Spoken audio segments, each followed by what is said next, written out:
Everything looked most hopeful. 2 or 3 quasi-Franciscan tertiaries were a proof that the new church already had members prepared to lead a life of holy poverty. Their leader was a certain Father Anselm Harris, a convert from the Latin Rite. It was said that he had already tested his religious vocation with both the canons regular of the Lateran and the Capuchin friars minor. Garbed in brown habits, these 20th century fraticelli preached in the Bull Ring at Birmingham and appeared to have extended their apostolate to holiday resorts on the south coast.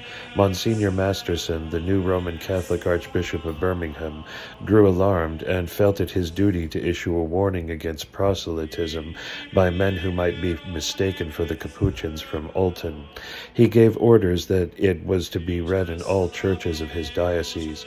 Unfortunately, Father Anselm had to be suspended for a while by the Bishop of Verulam, but he was soon restored to favor. Several more priests were ordained, but 2 or 3 of them, however, were unable to resist the temptation to submit to either Rome or Canterbury. One of them even sought preferment in the Church of Scotland, but having been turned down by both the General Assembly and a presbytery, returned like a lost sheep to the fold of Verulam. Another did worse in the opinion of the Bishop of Verulam, for he transferred his allegiance to Monsignor Shelley, Archbishop of Caerglow, whose followers, according to Monsignor Barrington Evans, are not the old Roman Catholic Church at all, but a group of people who persist in using our name, though any connection with the Church is of the slightest. In fact, of course, they are connected with the heretical and excommunicated North American Old Roman Catholic Church, headed by Richard Marchena of New York, a body with which we are not and have no desire to be associated. In the autumn of 1955, the Bishop of Verulam and 2 of his priests went to Germany in the hope of effecting a merger between the old Roman Catholic Church English Rite and the microscopic sects ruled over by Monsignor Tolinar of Arnhem and Monsignor Labs of Dusseldorf, but nothing came of his project. Still, there was no reason to be downhearted. The bishop was able to boast of 7 parishes and mass centers in England. Once £200 had been raised, he planned to open a Franciscan friary and a house of studies for ordination candidates. The most active parish at this time was that of the Sacred Heart of Jesus at Westbourne Park, London, W11, where, so the bishop stated, many West Indians were living, and quite a number of lapsed Irish Catholics. Here was a vast field of work, but the clergy were fully occupied with their own parishes or missions elsewhere, so his lordship had no choice but to act as rector for the time being. In September 1956, at the invitation of his friend and spiritual advisor, Abbot Wilfrid Upson, the Bishop of Verulam, took part in the community retreat at Prinish Abbey. The result of a week's prayer and meditation was a generous decision to offer the services of himself and his priests to the Holy See. A petition was drawn up which Monsignor O'Hara, Apostolic Delegate to Great Britain, forwarded to the Congregation of the Holy Office. It contained the words, "We wish to state that the following suggestions are made in all humility and with the desire not to obtain any advantage for ourselves, but because we believe that they will be of benefit to the Church and our fellow countrymen. If in his wisdom the Holy Father rejects these proposals, our plea that we should be reconciled with him still stands, and we will gladly accept integration to the Latin Rite here, for we do not feel that we can do any further good by remaining in our present state of separation, but we would humbly and sincerely ask that His Holiness will graciously accept us as we are, that is, as priests of the Holy Catholic Church, and be pleased to allow us to continue our priestly labors in some way. In preparation for the integration of the new and old Roman Catholic churches, the pro-cathedral at Westbourne Park was closed. In May 1957, the bishop wrote, "We have entered upon a period of waiting during which it is not advisable for us to attempt anything more than keep things going on a reduced scale, in the meantime preserving silence on the future prospects of our rite, which of course depend almost entirely on the goodwill of the Holy Father." It should be explained that our rite then consisted of 6 priests and 18 layfolk, of whom 4 were the wives of priests, and 7 their children, including the Metropolitan's own offspring. In spite of this total membership of 24 males and females being an almost invisible grain of sand amid the estimated Catholic population of 3,401,276 of England and Wales at that date, Monsignor Barrington Evans seemed to have believed that it would be greatly to the advantage of the Roman Church were he to be granted the status of head of a handful of the faithful in communion with the Holy See, whose priest would celebrate Mass in English instead of in Latin, and who would not be obliged to observe celibacy. His position would be more or less the same as that of the Bishop Auxiliary for Ukrainians in England and Wales, with the Cardinal Archbishop of Westminster as his exarch, or that of the Episcopal Vicar Delegate of the Polish priests serving in Great Britain. So it was a bitter disappointment to the Bishop of Verulam and his 6 priests that the Congregation of the Holy Office decided it would not benefit the Western Patriarchate to be integrated with the old Roman Catholic Church, English Rite. They had hoped that Pius XII would agree to accept them as they were and allow them to continue their ministrations under the immediate jurisdiction of the Catholic hierarchy of England and Wales. Not only did the Holy Office shelve the petition, even worse, the Pope ignored all letters addressed to him by the Bishop of Verulam. The doors of the Vatican having been slammed in his face, his lordship saw clearly that nothing more could be done meantime, and raised himself to the rank of Archbishop ad personam, though not yet having any suffragan bishops under his jurisdiction. A new constitution for the Church was drawn up, which, so it was hoped, would be approved by the Holy See sooner or later. The position of the clergy and laity of this minute would-be Uniate body was thus summed up by its metropolitan in the August of 1961 issue of Onward. We should like to make it clear that our policy is the same as that of Monsignor Williams, who declined to enter into any sort of relations with any of those old Catholic bodies. We are poles apart, our history, our aims, and above all our faith. We are very different, and it is not thought that any good could be expected from contacts with them. The only body which we have any desire to be united with is our Holy Mother, the Church of Rome, and that we shall strive for. Until the day comes when our desire is fulfilled, we are content to go on as we are, alone, friendless, persecuted. We neither recognize nor seek recognition from any bishop save that of our Holy Father the Pope. Monsignor Barrington Evans had traveled a long way on the road to Rome in 10 years. In April 1951, he was so proud of the friendly relations which had been established between his newly founded schismatic sect and the bishops presiding over autocephalous churches in Holland, Austria, Germany, and Hungary, some of whom were heretical and all bitterly opposed to the Church of Rome. At that date, he was eager to have closer contacts with these anti-papal prelates. The pendulum had swung round very quickly. In 1961, Archbishop and Mrs. Barrington Evans moved from Ivor, Bucks, to a half-timbered residence in Hurst Road, which was renamed Bishop's Lodge. Still employed as a bank official on weekdays, in addition to 3 or 4 priests in England, he also had under his jurisdiction a mission priest in Scotland. It was stated that he was laying the foundation of the Church's first parish over the border well and truly. Unfortunately, this cleric, who throughout his life has always been a spiritual pilgrim, repudiated the authority of the English Metropolitan in the summer of 1962, and was granted the rank of canon in another schismatic body claiming the Matthew succession. So far, the old Roman Catholic Church, English Rite, has not been able to build a cathedral rivaling either Coventry or Guildford, let alone fulfilling Archbishop Matthew's dream of erecting in London a granite replica of the Votivkirche in Vienna.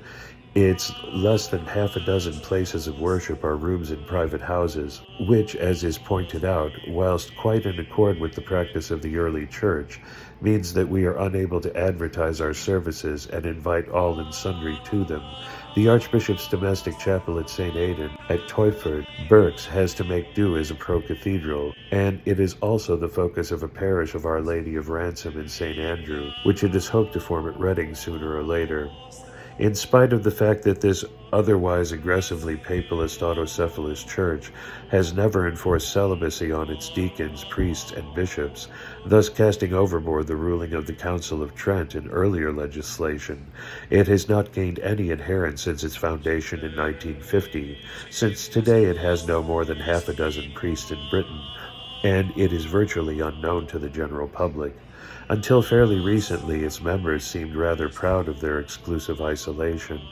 More recent events, however, suggest that the Archbishop of Verulam has been moderating his hitherto intransigent papalism since he attained the status of Supreme Pontiff of an international church. On February 2, 1963, His Grace assumed jurisdiction over an American province consisting of 10 small parishes in the states of Illinois, Indiana, and Wisconsin, thus adding another 554 persons to his flock. Apparently without reference to either Monsignor Egidio Vagnozzi, Apostolic Delegate to the United States, or to Cardinal Meyer, Archbishop of Chicago, Bishop Robert Burns, who had broken off relations with Archbishop Marchena of the canonical Old Roman Catholic Church, was given the title of Archbishop of Chicago and the rank of Metropolitan. It is expected that before long Monsignor Barrington Evans will extend his supreme primatial jurisdiction over California and Texas, because in both states there are prelates seeking communion with Verulam. There are signs that the Old Roman Catholic Church, English Rite, is fast becoming more ecumenical in its outlook than was the case a few years ago when the Metropolitan refused to enter into any sort of relation with any non-papal autocephalous church. For instance, on December 9, 1962, its lay secretary had his infant daughter baptized by the vicar of the Anglican parish in which he resided, and in the presence of his ORC mission rector. Not long after this, a party of clergy and lay helpers took part in the opening rally of the Croydon for Christ campaign on March 17, 1963. His Grace of Verulam dedicated St. Bonaventure's Chapel, situated in what used to be the booking hall of Crystal Palace Station. Assisting at the Pontifical Mass were the chairman of the Penge Urban District Council and the mayor and mayoress of Lambeth. 2 months later, Mar Guilelmus W. Turner, primate of the Church and Order of Christian Unity, preached at the Crystal Palace on the occasion of the annual festival of the Confraternity of St. Pancras for English Rite acolytes. Attended by his chaplain, Father Matthew of Mitcham, robed as an archimandrite, His Grace blessed the congregation with Lourdes water. On the feast of Saints Cyril and Methodius, July 7, 1963, this same prelate, who is also one of the 15 bishops of many nations forming the Sacred Synod of the Catholic Apostolic Primitive Orthodox Church of Antioch of the Syro-Byzantine tradition, welcomed the interdenominational confraternity of the Precious Blood at the Chapel of St. Stephen, 8 Armadale Road, Fulham, for their annual festival. This is indeed an interesting alliance, indicating that Monsignor Barrington Evans, who is warden of the confraternity, is now more Catholic in outlook than he was in 1957 to 1958, when the only prelates in the world he could consort with were those in communion with Pope Pius XII. The ORCC English Rite is quite active in the Anglican and Catholic Diocese of Southwark. In addition to St. Bonaventure's Chapel at the Crystal Palace, Southeast 19, there are oratories dedicated to St. Benedict at 4 Windermere Road, Southwest 16, and to St. Philip Neri at 110 Auckland Road, Southeast 19, within the boundaries of the Anglican Diocese of Chelmsford and the Catholic Diocese of Brentwood, in the Chapel of St. Camillus of Lellis at 35 Chingford Road, East 17. On the other hand, the presentation of the faith in an English manner in the oratory located at Edgbaston, Birmingham, does not appear to have proved so attractive so far as the activities of the nearby Oratory Church of the Immaculate Conception, where public worship is conducted in Latin and with an Italianate setting. Among other recent spiritual and social activities which have been reported are a Guy Fawkes Night bonfire for the boy acolytes at the Crystal Palace, a football match, a quiet day conducted by the primate, a visit to the zoo on the Sunday after the feast of St. Willibrord, open-air preaching on Streatham Common, public lectures at Lambeth Town Hall, a Pentecostal pilgrimage to the grave of Archbishop Matthew at South Mimms, and the formation of an Old Roman Catholic Cemetery Company Limited. Overseas churches of the Matthew succession. 9. Église catholique évangélique. This dissident French body can be included as one of Lord Llandaff's spiritual grandchildren because its founder was raised to the episcopate by a bishop of his succession. Louis Charles Wynyard was born at Dunkirk in 1880. Having completed his studies at the Catholic University of Lille, he was ordained priest in 1905. After his appointment as vicar at Aniche, he devoted himself enthusiastically to the various activities then carried on by Marc Sagnier's organization known as Le Sillon, the Furrow. He gradually found himself drawn more and more towards the mystique of modernism under the influence of Tyrrell, von Hugel, and Le Bretonnier. The decrees against modernism, culminating in Pius X's motu proprio of 1910, imposing on all clerics an anti-modernist oath, finally drove Wynyard out of the Roman Church in 1916. Some of his disciples followed his example. He was one of those men whose temperaments rebels instinctively against any form of red tape. Dr. Bury, then Bishop of the Anglican Diocese of Northern and Central Europe, feeling sorry for this obviously sincere suspended priest, about whom there was not a breath of scandal, allowed him to celebrate Mass in the Church of St. George, Rue Auguste Vacher, Paris. It has been said that Wynyard toyed with the idea of joining the Church of England. Then he got in touch with the Dutch Old Catholics, and for a time officiated at both St. George's and the Old Catholic Church in the Boulevard Blaquier, Paris. He has now drifted further into modernism and appears to have held no definite religious opinions. Eventually, he opened an independent place of worship in the Rue de Sèvres, where he expounded his own elusive version of Catholicism. His little flock, rather like the congregation of the King's Way House, London, under Dr. Orchard, was extremely eclectic. Some of them were theosophists, and through them Wynyard first heard of the liberal Catholic Church. In that naivety, which was typical of him throughout his life, he presumed that it was merely an English branch of the old Catholic Church in communion with Utrecht. Having read some of its literature, he felt that here was a church that would suit him, Catholic yet liberal and profoundly spiritual. Not realizing the full implications of theosophy, he went to London, where Bishop Wedgwood, then presiding bishop of the liberal Catholic Church, raised him to the episcopate. But Wynyard was never regarded as one of the hierarchy by this body. Having secured the Matthew succession, he gave to his followers the name of Église catholique libre, in emulation of the now international theosophical body. After a year or two, he broke off all relations with the liberal Catholics and renamed his sect the Église catholique évangélique. By 1930, it consisted of small groups in Paris, Rouen, Brussels, Arnhem, Holland, and even in Rome.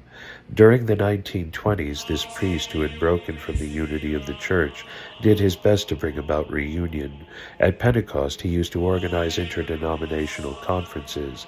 At one of these gatherings, he managed to collect a very mixed bag, which included Monsignor Kibarian, Archbishop of the Armenian Church, Metropolitan Eulogius of the Russian Orthodox Church, Hieromonk Lev Gillet, Archimandrite Gerasimus Gulan, Pastor Marc Boignier, president of the French Protestant Federation, and Louis Appia, who represented the Lutherans in Paris.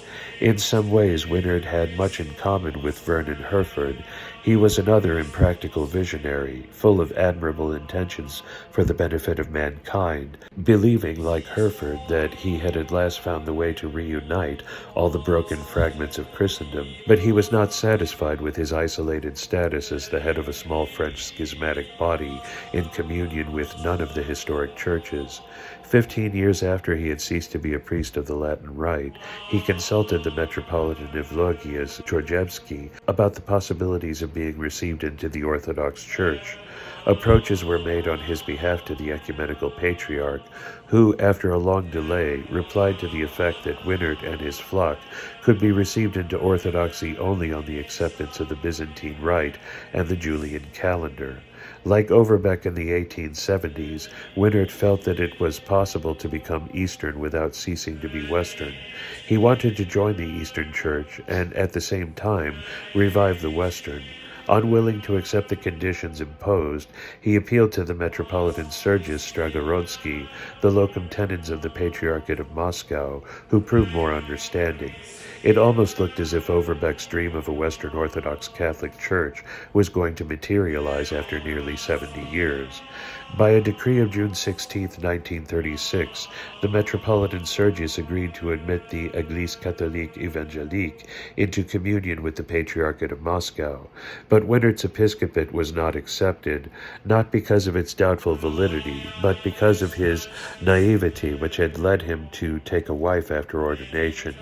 Here again he found himself in the same unfortunate position as Overbeck, but Winnert had better luck. He was allowed to exercise his priesthood, though refused the status of a bishop. After being received into communion with Moscow on December 26, 1936, he was given the rank of hieromonk on January the following year. Having taken the religious name of Irénée, he was blessed as archimandrite. The founder of the Église catholique évangélique was now so frail that he had to be carried to the throne of his chapel on February 7, 1937, so that he could assist at the reception of his flock into union with the Russian Orthodox Church. He died on March 3rd and was buried by the Metropolitan Eleutherius of Lithuania, exarch for Western Europe, who was deputed to this task by the Metropolitan Sergius.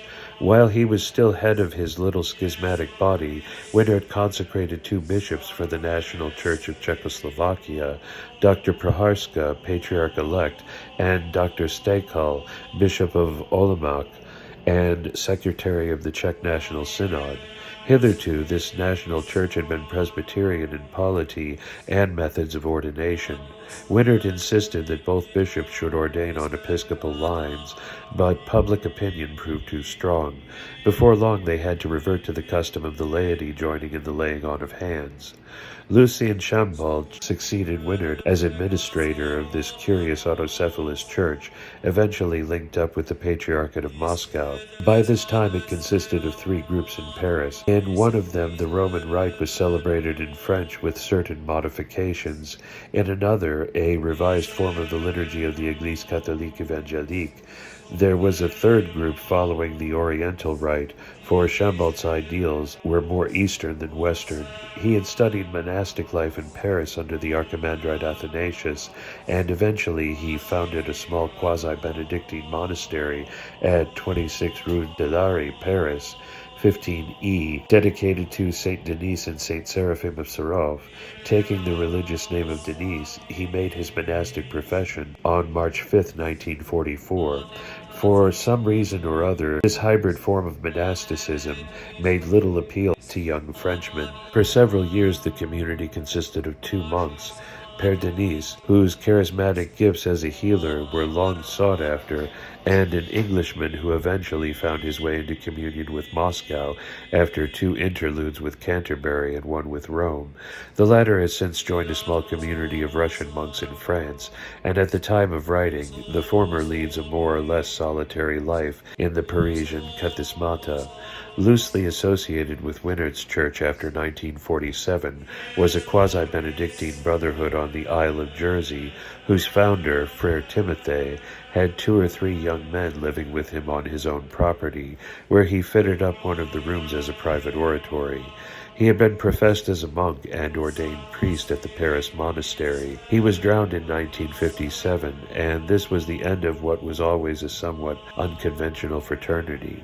One of the attractions of this tiny Occidental Oriental autocephalous church is that its priests, following the practice of a growing number of Latin priests with due authority, are allowed to celebrate the Eucharist with either Eastern or Western rites, but the vestments proper to each must be worn.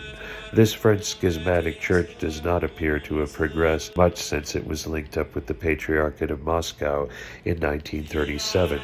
The Matthew succession was first transplanted to North America by Monsignor Bacon, titular Bishop of Durham, who retired to Canada shortly before the Theosophists managed to gain control of the old Roman Catholic Church in England.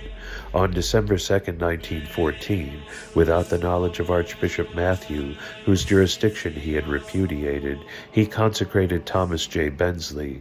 Sometime in 1915, the latter prelate raised Arthur W. Hensel, one of Matthew's priests, to the episcopate. The Matthew succession was passed on by Hensel to Walter P. Crossman, whom he consecrated on March 1, 1946. The real founder of the transatlantic Old Roman Catholic Church and its schismatic groups was Prince Bishop de Landis, Berge, et de Rach, who, as related in Chapter 6, fled from England in the autumn of 1914 to escape arrest and probable internment as an enemy alien after the outbreak of the First World War. It has usually been stated that the prince promised Lord Llandaff that he would not perform any episcopal functions so long as he was obliged to remain in the United States, but there appears to be no proof that he actually made this promise. Before de Landis was reconciled with the Roman Church in 1919, he consecrated 2 bishops who passed on the Matthew succession in 2 distinct lines, and in independent churches, both of which produced schisms. 10. The Old Catholic Church in America, known later as the Catholic Church of North America and the Orthodox Old Catholic Church in America. The founder of this variously named body, the remnant of which was received into union with the Exarchate of the Russian Orthodox Catholic Church in America on April 6, 1962, has had a long and adventurous career, during which he has run after many a will-o'-the-wisp and been lured by more than one Fata Morgana. He started his life as William Henry Francis, but added his mother's name of Brothers later on. It has been said that he was brought up in England as a Roman Catholic, and that his parents took him to North America at an early age. They settled at Waukegan on Lake Michigan, a busy industrial center 40 miles north of Chicago. William seems to have heard the call of the cloister at an early age. There were many monasteries waiting to welcome him, including the 20 or more flourishing abbeys and priories of the American Cassinese and the Swiss-American Benedictine congregations, and 3 Trappist communities if the observances of the former were not strict enough for him. Within a few hours' journey of his hometown there were 2 Benedictine houses, St. Procopius Abbey, Chicago, founded in 1885, and St. Peter's Priory, also in the state of Illinois, but which was transferred to Saskatchewan in 1930. Did he, even more than half a century ago, dream of becoming the Abbot General of a Benedictine congregation not in communion with the Holy See, subject to no bothersome higher superior?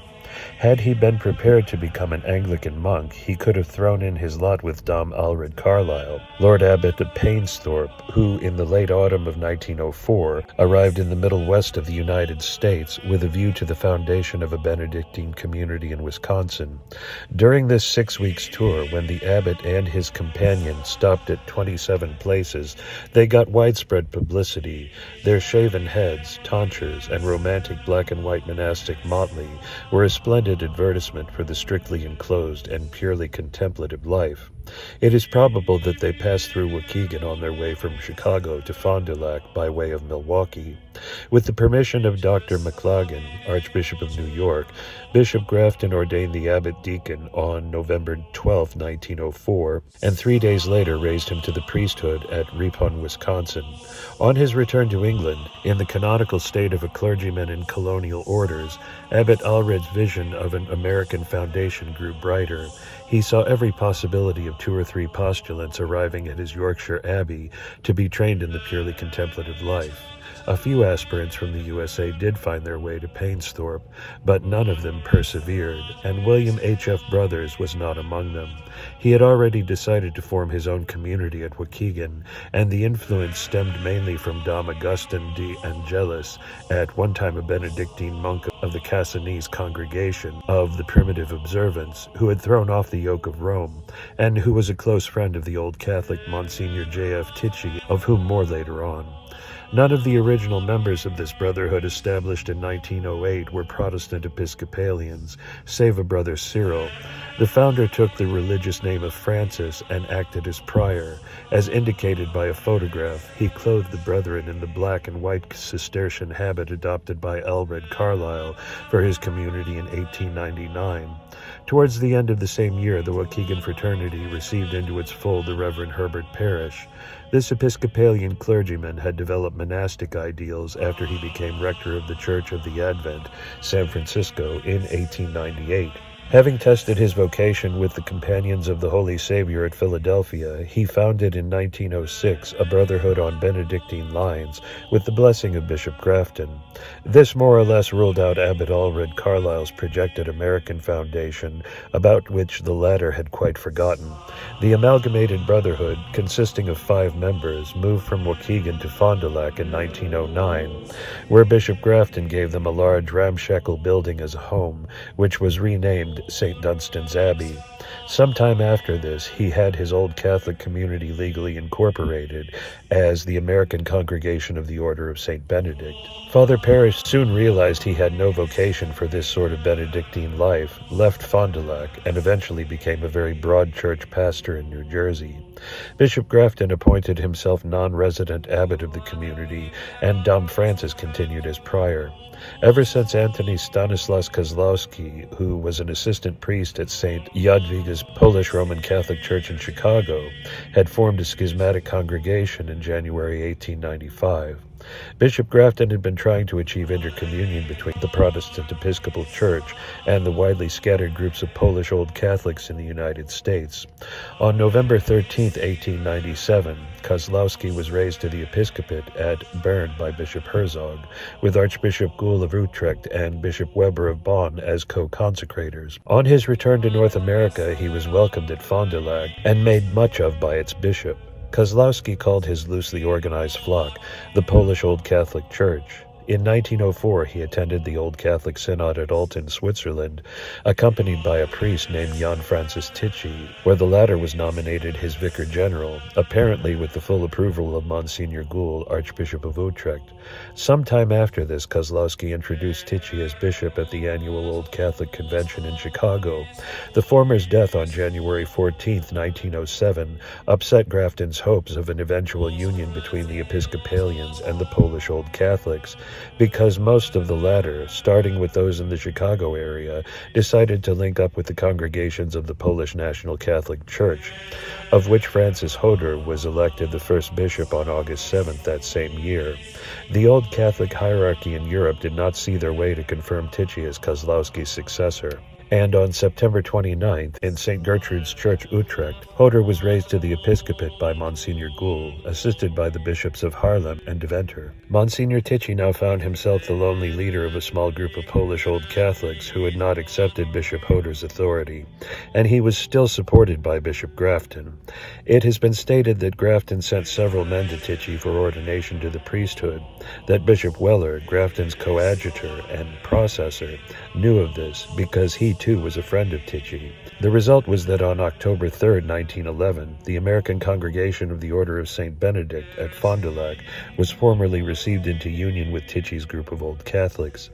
Its few members retained possession of St. Dunstan's Abbey, with Bishop Grafton as non-resident titular abbot. So eager was the bishop to attract postulants that he wrote a small booklet entitled A Commentary on the Rule of the Benedictine Abbey of St. Dunstan, which was published early in 1912.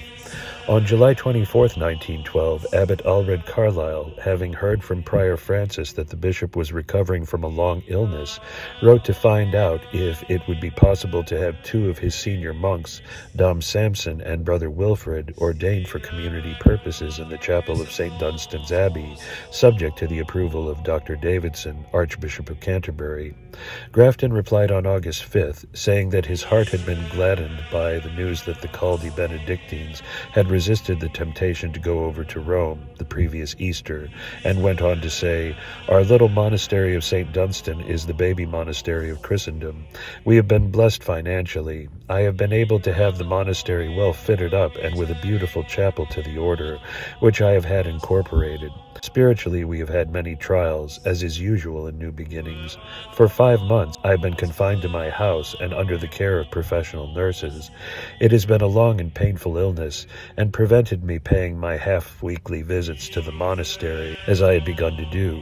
We began with 5 members and some aspirants, but I was obliged to reduce the number for various causes, till we are, at the present moment, only 2.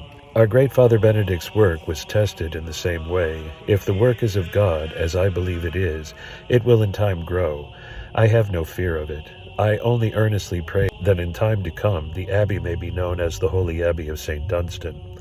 Bishop Grafton's sudden death a few weeks later prevented Dom Samson and Brother Wilfrid from being ordained in the chapel of the monastery under the jurisdiction of a freelance Old Catholic bishop, but with a Protestant Episcopalian bishop as its titular abbot. About the same time, Monsignor Tichy gave up his duties on account of ill health and placed his followers under the charge of Prior Francis, whom they elected bishop.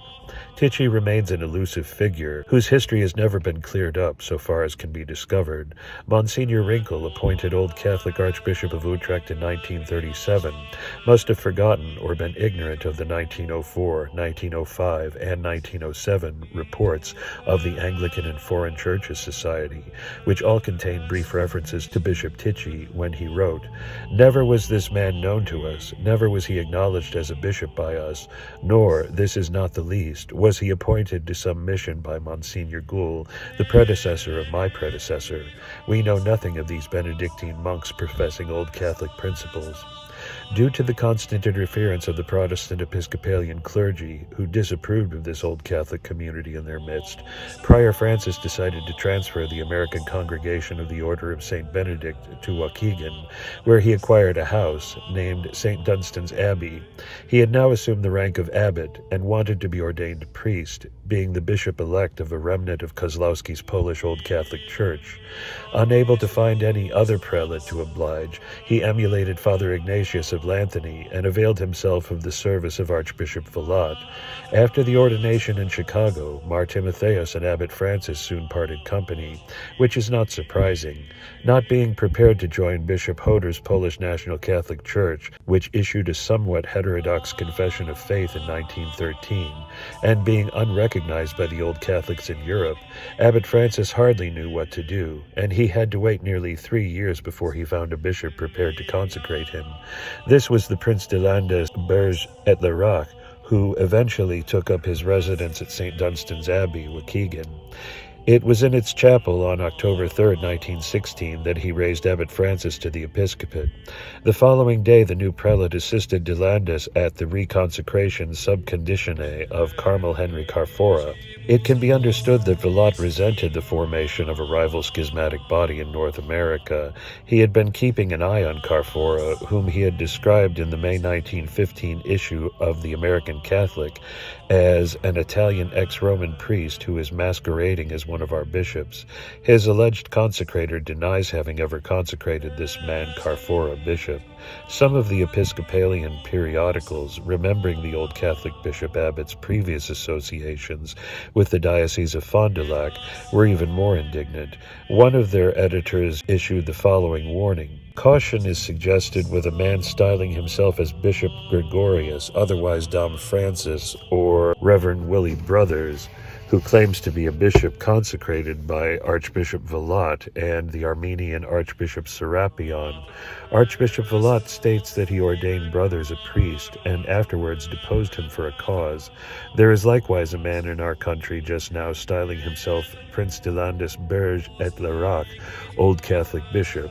As this man says he comes to this country at the suggestion of the Protestant Archbishop of Canterbury and was licensed to serve in a Protestant Episcopal diocese after his arrival, it seems rather indecent of him, while acting as a Protestant Episcopal minister, still to style himself Old Catholic Bishop. It is to be distinctly understood that no man is to be received as an Old Catholic priest unless he can show faculties from the Archbishop dated 1915. According to his own story, Bishop Gregorius, otherwise Dom Francis, or Reverend Willie Brothers, was elected Archbishop and Metropolitan of the Old Catholic Church in America on January 8, 1917. Whatever may have happened, both De Landis and Carfora soon parted company with him, or vice versa, just as Vilat is said to have done. It has been asserted that De Landis cabled Matthew not to recognize Brothers as a bishop. The Archbishop Abbot, however, paid no attention to these attacks made on him by the Austrian Prince Bishop and the former Italian Catholic priest. He drew up an impressive constitution for his little body, fixing the Metropolitan See at New York, in spite of the fact that there was already a Catholic Archbishop there in the person of Patrick Hayes, not yet a cardinal. The hierarchy of this particular Old Catholic Church in America would meantime be limited to the mystic number of 7. One of them would be styled Archbishop, the others Bishop's coadjutor. On May 13, 1917, 3 children at Fatima in Portugal had the first of 5 visions of Our Lady. The following year, the Archbishop heard a call bidding him extend his jurisdiction to this country, now a republic, where the Roman Catholic Church had been disestablished since 1911. In June 1918, he consecrated Antonio Rodriguez and his bishop auxiliary, but for some reason or other, the American Old Catholic Church failed to take root in Portugal, even with the support of the anti-clerical government. Archbishop Brothers must have felt that he had got even with Vilat on March 9, 1924, when he raised to the episcopate one of his former priests, Albert E. Seltzer. On October 2nd that same year, Charles Marzena was added to the hierarchy, but he soon abandoned his consecrator and reverted to Protestantism. To make up for this loss, the Archbishop had the consolation of receiving Bishop Joseph Zilanko into his little flock. This somewhat unstable prelate appears to have been consecrated by Miraglia Galati, Bishop of Piacenza, founder of the Vilat succession, short-lived Italian National Episcopal Church. Zilanko, who was acting as American administrator of the Polish Mariovites, assisted Brothers early in 1925 to consecrate William Montgomery Brown as auxiliary bishop in succession to Stanislaus Mikiewicz. Brown was a brilliant but heterodox character. He had resigned the See of Arkansas in the Protestant Episcopal Church in 1912 and was deposed for heresy by the House of Bishops in 1925. His associations with the Old Catholic Church in America were somewhat elusive, for he was more at home with communists. Having been converted to the doctrines of Karl Marx, he proudly accepted the title bestowed on him by some of his friends, Episcopus in partibus Bolshevicium et Infidelium. Later on, he returned to the comprehensive fold of the Protestant Episcopal Church as a layman and attended Christ Church, Galion, Ohio, but remained a militant communist until his death in 1957. Another bishop consecrated by Brothers in 1936 was Albert D. Bell, who claimed to have received a previous consecration by the Old Catholic Bishop Kreutzer of Bonn, and who had worked under Carfora for a time. 2 years after the consecration of the Bolshevik bishop, the Episcopal Synod of the Polish Mariavite Church showed its confidence in Archbishop Brothers by entrusting him in 1927 with the oversight of its now widely scattered groups outside Poland. After the First World War, the new Republican government of Poland had expelled the first primate, Jean-Marie Kowalski, for certain offenses against Catholic order, including the ordination of women. 2 of his priests and 70 nuns followed him into exile. In 1924, Monsignor Koenig, Archbishop of Utrecht, broke off the communion with the Mariavite Church and the Old Catholics which had existed since 1909. Rather later, the dictator Joseph Pilsudski imprisoned Kowalski for both moral anarchy and sedition. An Episcopalian rector recalls one of the several visits to Archbishop Brothers, who was always the soul of graciousness. That day he was entertaining a group of Mariavite monks and nuns, whose joint convent had been at Plock in Poland. Most of them were married, and the nuns priestesses. They wore beautiful white woolen habits, with golden monstrances embroidered on the front of their scapulars. Meanwhile, Archbishop Brothers had not forgotten his Benedictine first love, and it seems that he usually had a few young men around him leading what may have been a somewhat unconventional sort of monastic life, certainly different to that of either the American Cassinese or the Swiss-American congregations. In the early 30s, he found a home for them at Cos Cob, Connecticut, about halfway between Greenwich and Stamford, on Long Island Sound. A prospectus was issued stating that the Abbey de Metz covered 100 acres. St. Dunstan's Abbey was advertised as the mother community from which in time a nationwide group of similar houses would be founded.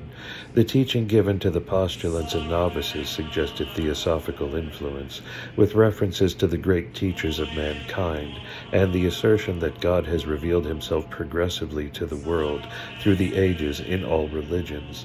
The public were informed that the monks were laying the foundations of a social polity of self-supporting industry in which all the useful crafts were represented.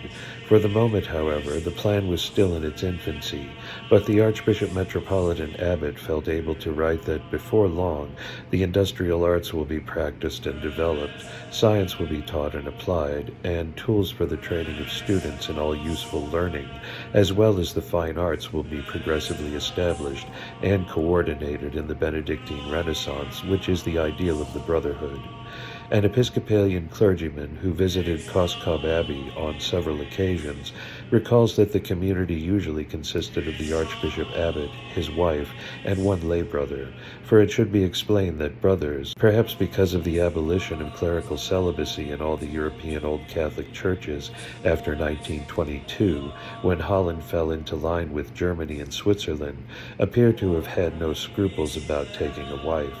This must have helped him to feel in much closer unity with the Mariavites, who had recognized married monks and nuns for several years. Archbishop Abbot Brothers, however, was not quite so emancipated as Archbishop Kowalski, who on March 29, 1929, had raised Sister Isabella Viluca to the episcopate. The following year she consecrated 11 bishopesses. The Archbishop Abbot and his wife were nothing if not Catholic in their circle of friends, and saw no reason why they should not enter into close contact with militant communists as well, with married monks and nuns.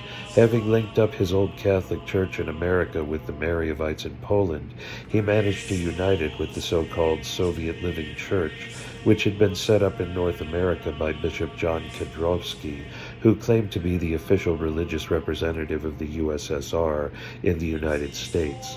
It was then that Brothers assumed the title of Archbishop Francis. No effort was spared to promote culture in the Cos Cob community, and the Archbishop Abbot composed a letter to well-known authors asking their cooperation by presenting copies of their books so that a library of general reference could be formed to assist the fathers in their own literary labors. He ended this appeal as follows: "Your benefaction will be recorded and remembered. Should we ever achieve, as we hope to do, the reproduction of that fragrant essence for which our brethren were famous in the past, the Benedictine liqueur, we would assure you that our donors will be the first to receive a gift in kind. Until then, your reward will be in a less material token of the Benedictine spirit. Neither the great library of standard literature, nor the monks to make use of the books, nor the distillery for the manufacture of a liqueur even materialized at Cos Cob. But the founder never lost hope, just as Bishop Grafton had done in the past, that in time to come it would be known throughout the world as the Holy Abbey of St. Dunstan.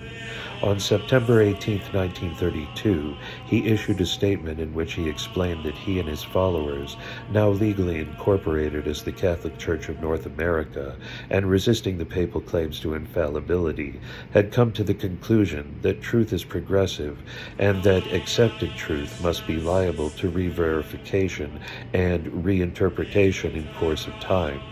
The Coscob Benedictines were convinced that spiritual truth and the truths of science can never be in conflict. Hence, increase of knowledge in all branches of science and philosophy is desired. Moreover, the hierarchy of the Catholic Church of North America had for a long time past been keeping a careful watch upon the developments of psychic science throughout both hemispheres. It appeared that the time had now come for active participation in the work of bringing to light the truths concerning the survival of human personality and the possibilities of intercommunion between the living and the dead.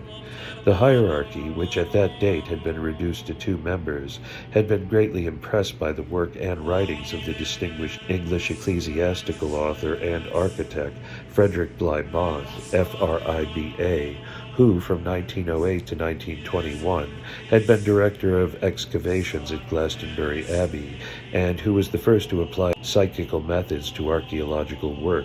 This document, signed on behalf of the chapter of the Catholic Church of North America by William H. Francis, Archiepus, and duly sealed, stated that Mr. Bond, although still for a while remaining as editor of the Journal of the American Society for Psychic Research, had accepted ordination at the hands of the Metropolitan Archbishop on Trinity Sunday last, 1932. Since then, he had entered the Benedictine order and would shortly be appointed prior at St. Dunstan's Abbey. In addition to this office, he would also act as Vicar General of the English-speaking congregations on the North American continent. The public were informed that this office will imply episcopal rank, and the ceremony of his consecration is due to take place sometime in October next. The act will be symbolic of the communion of the Eastern and Western Catholic world, and of the friendship that subsists between us and the Anglican Church. Since an Eastern Greek Orthodox bishop and another bishop formerly of the Protestant Episcopal Church and now Old Catholic will be present as witnesses of the act of consecration. In the enrollment of a professed psychic researcher as a member of the apostolic hierarchy may be seen the intention that the ancient Church now recognizes its responsibility in regard to the custody and teaching of all that pertains to the science of the soul, and the cultivation and dispensation of the spiritual gifts, and the inspiration of seer and prophet. The psychic English archaeologist was dispensed from the usual 12 months canonical novitiate, perhaps because it had been revealed that he had been a professed monk in a previous incarnation. After his consecration, he became known as the Right Reverend Monsignor Bond, OSB, from 1933 to 1937. His unmonastic address was Hislop House, 15 Lexington Avenue, New York. After this, the Vicar General broke off relations with his metropolitan and returned to England, where he failed to get any Anglican bishop to recognize his orders. By 1938, he had dropped the prefix Reverend and moved from Wimbledon to North Wales in 1942. The one-time Right Reverend Monsignor Bond, OSB, died in 1945. By 1934, the community had left Coscob and moved to a small rented farmhouse at Bedford Village near Mount Kisco, New York. It was advertised that this new St. Dunstan's Abbey was the mother community of the old Catholic Benedictines in North America, conveying the idea that they were a rival to the approximately 1,890 professed members of the 2 Roman Catholic Benedictine congregations in the United States, whereas the truth was that the Bedford Village community seldom mustered more than half a dozen monks, few of whom ever reached profession. Nevertheless, the Archbishop Abbot wrote that his abbey provided for the welcoming of all who in the outer world desire retreat for meditation, or for intercourse with congenial minds as a rest from their secular vocations. With the cooperation of the laity, it will give expression of a new ideal and a larger interpretation of the term Catholic, a word no longer narrowed to the sense of religious opinion, but embracing every activity in constructive and creative effort, to the end of universal well-being and spiritual contentment. A letter of a confidential nature will receive sympathetic attention, but few persons availed themselves of the invitation given them by W. H. Francis, Archbishop, and his dreams and visions failed to materialize. Though he renamed his followers the Orthodox Old Catholic Church in America, he was fighting a losing battle all the time. For the Roman Catholic Benedictines were ranged against his little community in ever-increasing numbers. By 1934, the American Cassinese congregation had 16 houses and over 1,400 professed members. The Swiss-American congregation 5 houses and about 500 professed religious. In 1924 and 1926, the English congregation had invaded the United States with priories at Washington, D.C. and Portsmouth, Rhode Island. There was really little or no demand for Orthodox Old Catholic monastic life. After struggling along at Bedford Village for some years, the Archbishop Abbot made a final move to Woodstock, an artist colony and summer resort in the Catskill Mountains. Here the monastery was burned to the ground in 1948, and the community, such as it was, dispersed. 4 years before this, on October 19, 1944, Monsignor Williams, Archbishop of Cairglow, Metropolitan of the Old Roman Catholic Church, pro uniat rite, had solemnly excommunicated Archbishop Francis, together with all the other bishops and clergy of rival Old Roman Catholic churches in North America. Not that this made any difference, however, and after the death of Monsignor Williams in 1952, with only 2 of his priests remaining loyal to him, Archbishop Brothers could claim that his Old Catholic Church was the American representative of the Old Catholic Church of Poland, the Catholic Church of the Mariovites, and the Old Catholic Church in Czechoslovakia, Yugoslavia, France, and Morocco. Its membership in the USA was estimated at about 6,000, with 22 churches, under the charge of 18 priests. Since the death of Bishop Marc Fatome in 1951, the French Mariovites had been under the immediate jurisdiction of Bishop Robert J. Bonnet, who also directed the mission in Morocco. The Archdiocesan Chancery was located at Box 433, Woodstock, New York, with the Right Reverend John Augustine Whitfield, OSB, holding the rank of Chancellor. Considering his international responsibilities, it was fitting that Archbishop Francis should have a richly embossed paper on which to write his official letters. His name and address were printed in Black Gothic script. The multicolored coat of arms included a red, white, blue, and gold shield superimposed on a gold primatial cross and crozier, also a green and gold mitre. Surmounting the shield was a green heraldic archiepiscopal hat with 2 cords and 12 tassels. But there had been trouble at home as far back as 1940, when Bishop Zielonko repudiated the jurisdiction of his metropolitan after being subject to him for 15 years. He set up a rival body, which was incorporated as the Old Catholic Archdiocese for the Americas and Europe, with its curial offices at 216 East 183rd Street, Bronx 58, New York. Then news reached Archbishop Francis that a Ukrainian priest, Peter Zurowetsky, said to have been in communion with the Holy See at one time, had been consecrated by Bishop Joseph Kilmovich of Springfield, Massachusetts. Zielonko died in 1961, whereupon Archbishop Francis issued a statement to the effect that the said Zurowetsky had no claim whatsoever to be regarded as Zielonko's canonical successor or as Archbishop of New York. The schismatic body was dismissed as bogus. None of this mixed bunch of dissident Albanian and Russian bishops dispersed in North America paid any attention to the pastoral letters, encyclicals, etc., issued by the official representative of the Polish Mariavite Church and the Old Catholic churches in Czechoslovakia, Yugoslavia, France, and Morocco, from his chancellery at Woodstock, New York. All that he could do under the circumstances was to publish a special newsletter, which ended with the words, "The whole unfortunate escapade just goes to show how men pretend to tamper with godly things for their own selfish ambitions and vanity." William Henry Francis Brothers has played many parts in his time, with some curious exits and entrances during the past 60 years. Nobody can tell if he has now played the last scene of all at the end of his strange, eventful history, but this is the latest available news up to the time of writing, as printed in the May-June 1962 issue of One Church.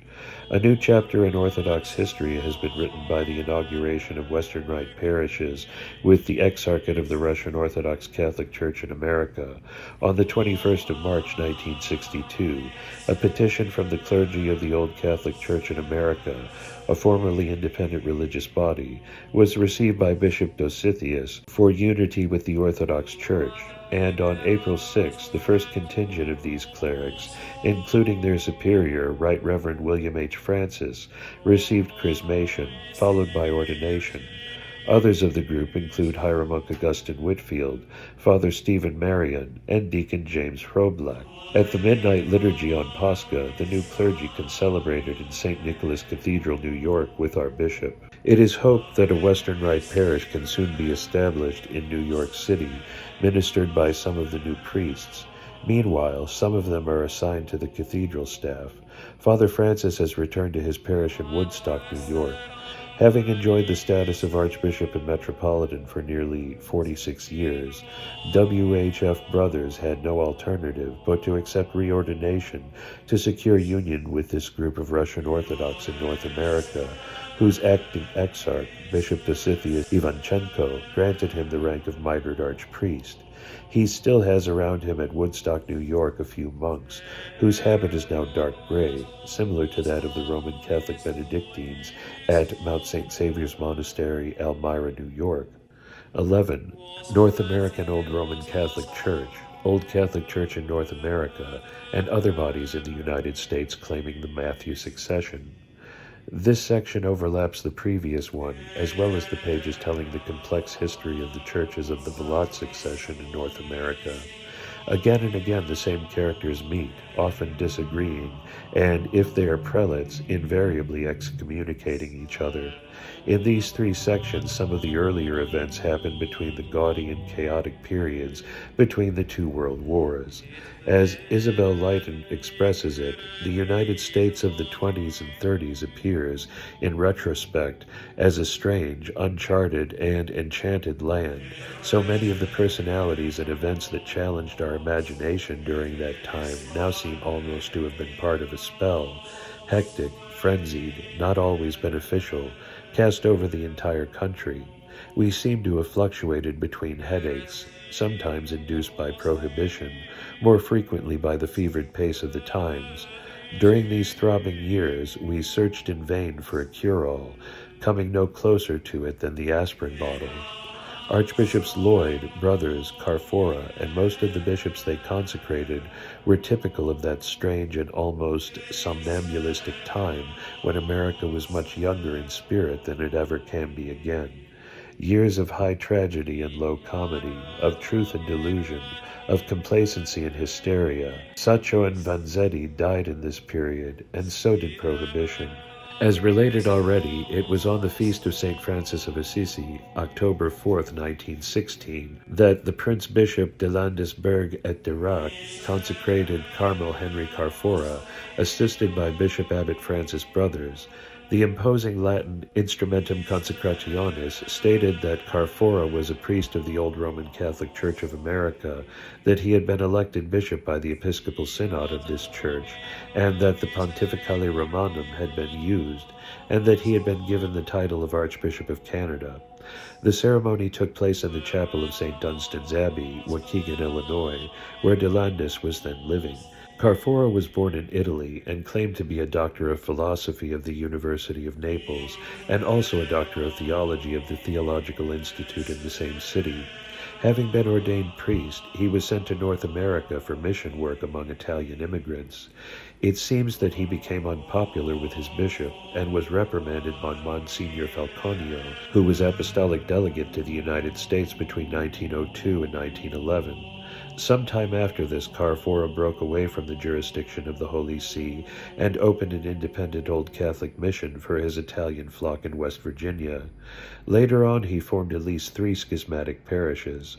Carfora did not remain under the jurisdiction of De Landis for more than 3 years. After the latter's resignation, the former assumed the status of Archbishop of the North American Catholic Church. De Landis then retired to an Augustinian monastery at Villanova, Pennsylvania, where he was reconciled with the Holy See, and where he died on November 17, 1920. Chicago became Carfora's headquarters, but he failed to make many converts from the more than 400 Catholic parishes which were under the jurisdiction of Archbishop, later Cardinal, Mundelein from 1915 to 1939. Both Bishop Anderson, who ruled over the Protestant Episcopal Diocese of Chicago from 1905 to 1930, and his successor, Bishop Stewart, 1930 to 1940, found the schismatic Italian prelate much more of a menace to their smaller flock.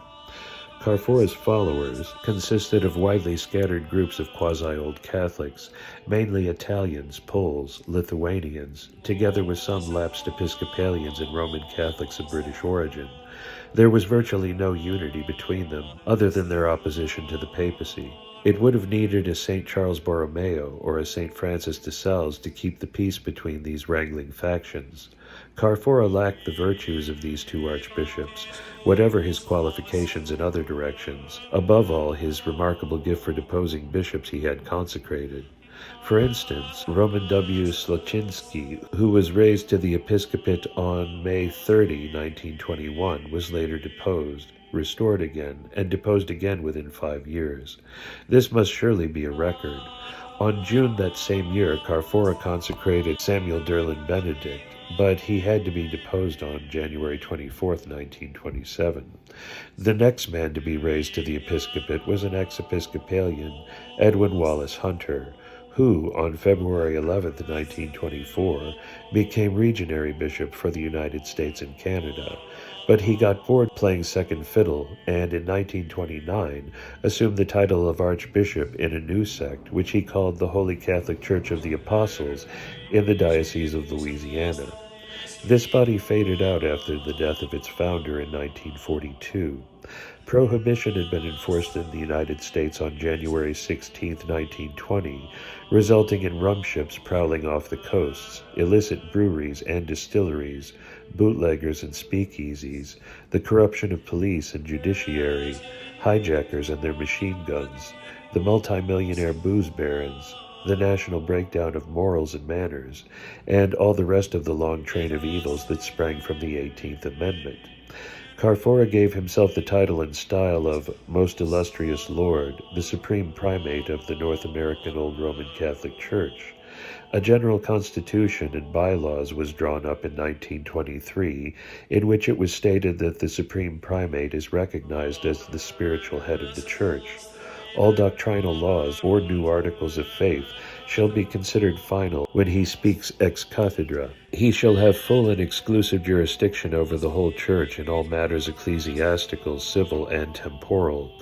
The wonder is that the Knights of the Ku Klux Klan, who on July 4th that same year staged a spectacular conclave at Kokomo in central Indiana, resulting in a nationwide crusade against Roman Catholics and Negroes, did not lynch the Italian Old Roman Catholic Pope in Chicago, but very few of the Supreme Pontiff's clergy and laity were prepared to accept his infallibility, which exceeded that of Pius XI, as defined by the First Vatican Council in 1870.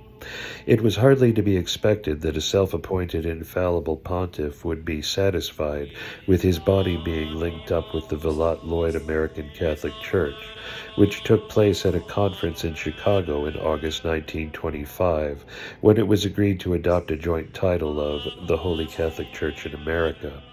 By 1926, Carfora was at blows again with Lloyd and regained his complete freedom. As Supreme Primate, he added a few more bishops to his hierarchy, yet sooner or later he quarreled with most of them.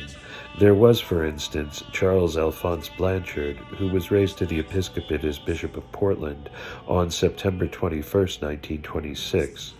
A month later, on October 17th, Carfora helped to launch the schismatic Iglesia Ortodoxa Católica Mexicana by consecrating José Joaquín Pérez Ubudar in the Cathedral of Our Lady of Grace, Chicago, giving him the title of Archbishop Primate Metropolitan of Mexico City. 5 months before the Wall Street Stock Exchange crash, William S. Hammond was made a bishop on May 29, 1929, but he was deposed by his consecrator within 2 years. Neither was the choice of a former Roman Catholic priest named Pamphile Cyril de Pew more fortunate. Carfora consecrated him on December 15, 1929, but he was reconciled with the Holy See the following year. That same day, Henry Frederick Van Trump was raised to the episcopate by the Supreme Primate, but he too was expelled from the North American Old Roman Catholic Church, and after a not very creditable career, died in the late 1930s. Archbishop Davidson of Canterbury described Archbishop Matthew as a fomenter of schisms, who had played fast and loose with the great questions of church order, and thus set going in many different ways and in different lands, schisms which it may take many years to heal. But the apostate Italian priest in America could beat the apostate English priest when it came to rending the garment of the bride of Christ. Yet after all, Carfora was no worse than Vallot. Having failed to unite the North American Old Roman Catholic Church, he did his next best to smash up the Catholic Church in Mexico. His deposed bishops set up yet more splintered churches, such as the Protestant Orthodox Church, the Evangelical Catholic Church, the Apostolic Polish Catholic Church of Canada, and the Holy Catholic Church in the Diocese of Louisiana, just to mention a few of them.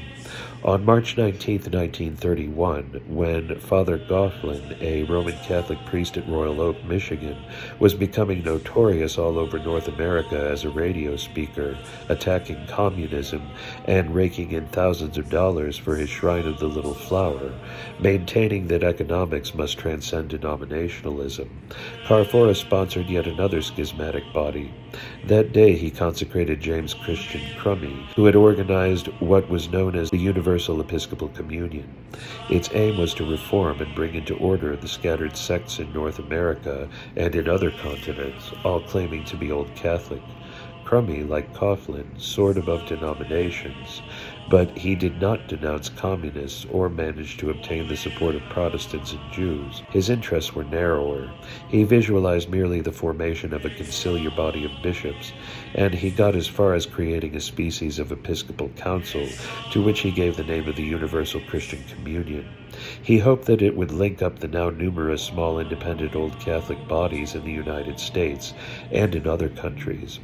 Crummy held the title of both bodies until 1944, when he broke away from Carfora.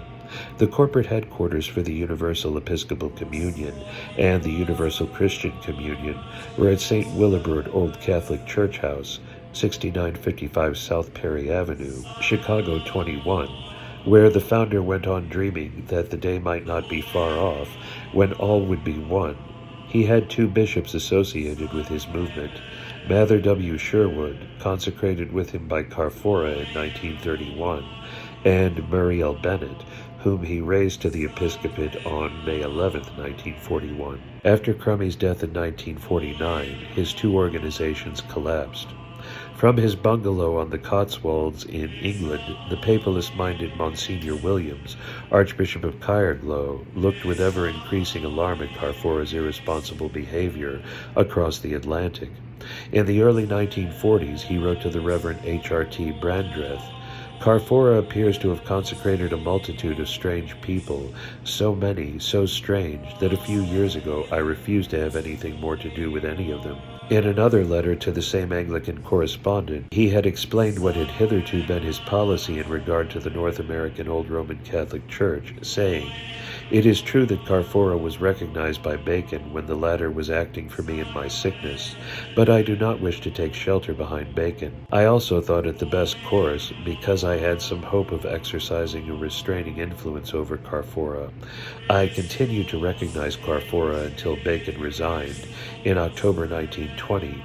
Still in that vain hope, until I saw from their publications that I simply dared not continue to do so, if I had any intention of continuing to save my soul."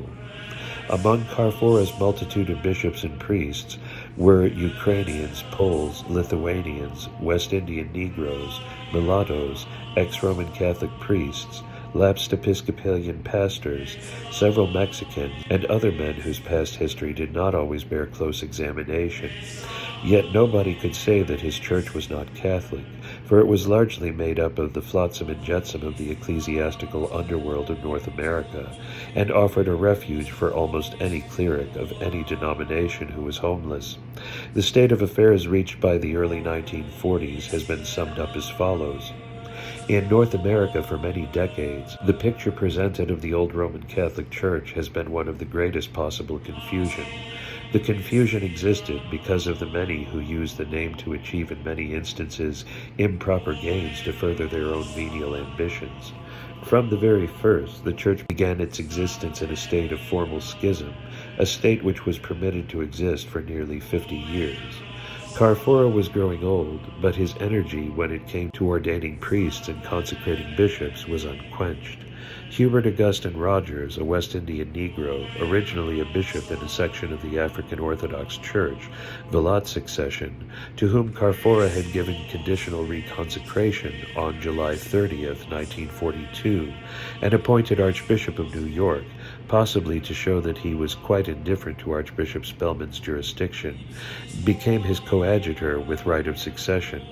But as might have been expected, there was a quarrel, and the aged, hot-headed Neapolitan primate found another Negro, Sias A. Starkey, whom he had raised to the episcopate in 1944 for work among colored people in New York City, and made him coadjutor.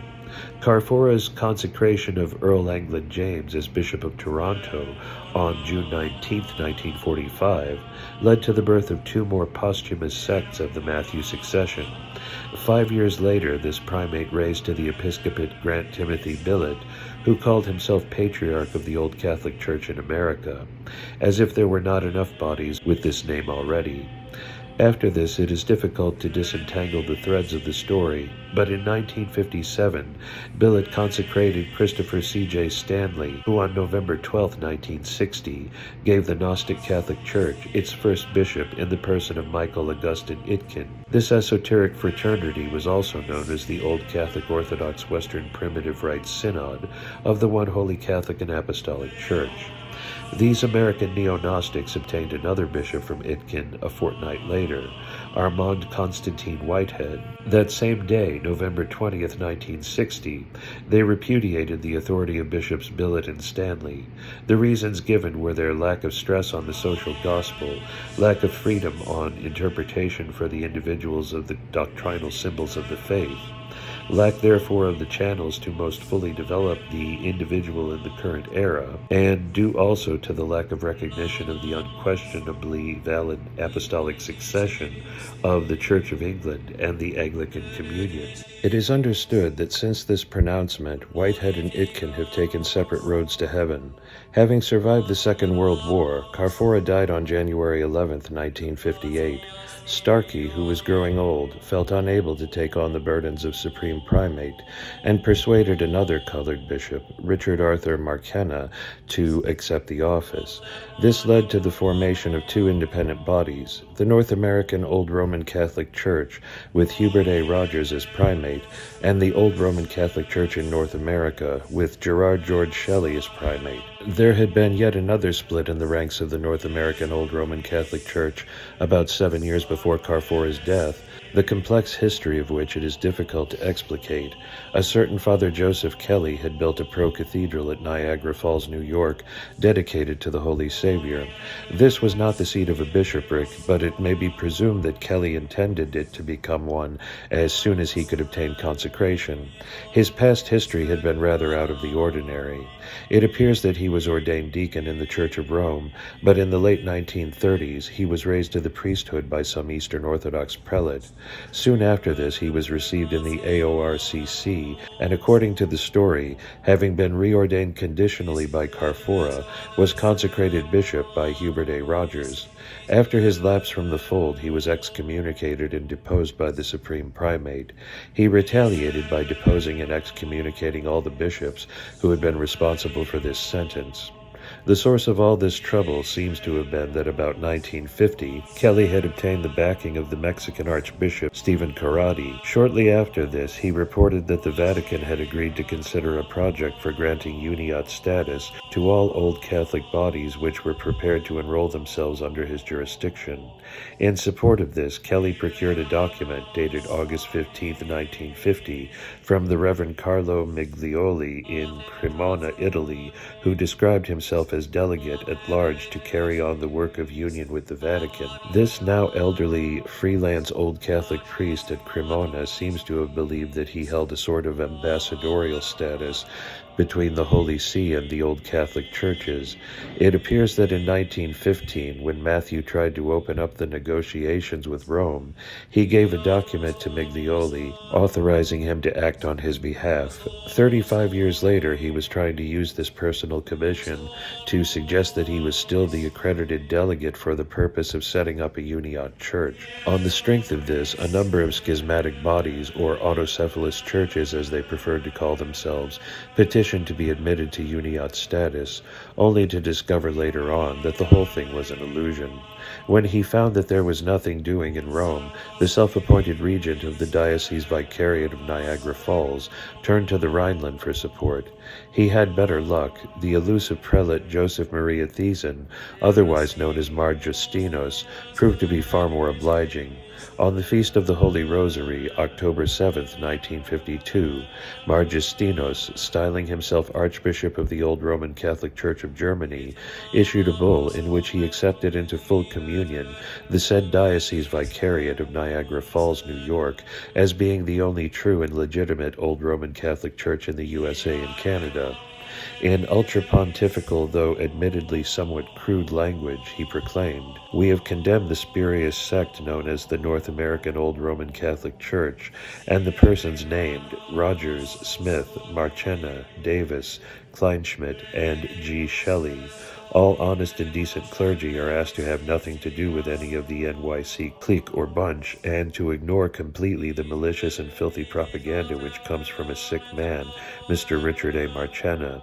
We declare here and now that Shelley is not a bishop, and whereas his cathedral parishes and clergy, Shelley, a bishop as many claim him to be, first sought consecration from a fraud, Willie Brothers, and to justify himself, he sought another consecration, or reconditioning, from Mr. R. A. Marchena, who was reduced to the state of the laity on September 22, 1948.